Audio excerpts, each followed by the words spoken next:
Syria में तख्ता पलट के बाद मिडिल ईस्ट में संकट गहरा गया है। सीरिया से असद की सरकार गिरने का सबसे बड़ा झटका ईरान को लगा है। करीब 30 साल पुरानी हुकूमत को विद्रोहियों ने 10 दिन में ही उखाड़ फेंका। ईरान सीरिया के जरिए हिजबुल्लाह और हमास जैसे प्रॉक्सी गुटों की मदद करता था, मगर असद के सत्ता से बेदखल होने से पूरा नेटवर्क करीब करीब खत्म हो गया है। इससे ईरान की नींद उड़ गई है। विद्रोही समूह हयात तहरीर अल शाम यानी HTS का दमिश्क, होम्स, अलेप्पो और हमा पर कब्जा हो गया है। ये इलाका पूरे सीरिया का सिर्फ 20% ही है।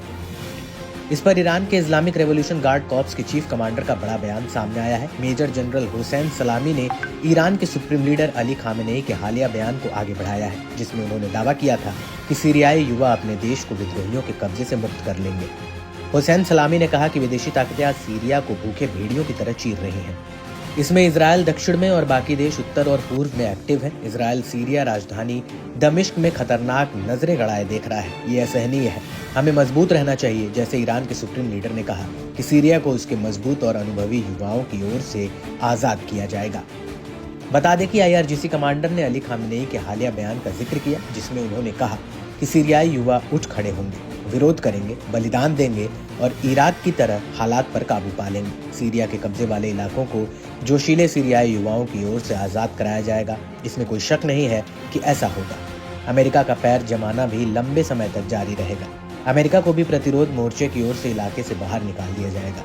सलामी यही नहीं रुके, उन्होंने चेतावनी दी कि इजरायलियों को सीरिया में अपने अवैध कामों के लिए भारी कीमत चुकानी पड़ेगी। उन्हें इस भूमि में दफनाया जाएगा, मगर इसके लिए कुछ समय की जरूरत होगी। मालूम हो, बीते दिनों IRGC कमांडर ने कहा था कि सीरिया में अपने सहयोगी असद सरकार के तख्ता पलट के बाद ईरान कमजोर नहीं हुआ है। दावा तो ये भी किया जा रहा है कि ईरान इसलिए भी गुस्से में तिल मिलाया हुआ है क्योंकि वो सीरिया की मुश्किल हालातों में मदद नहीं कर पाया। इसके पीछे की बड़ी वजह हमास और हिजबुल्लाह का कमजोर होना माना जा रहा है।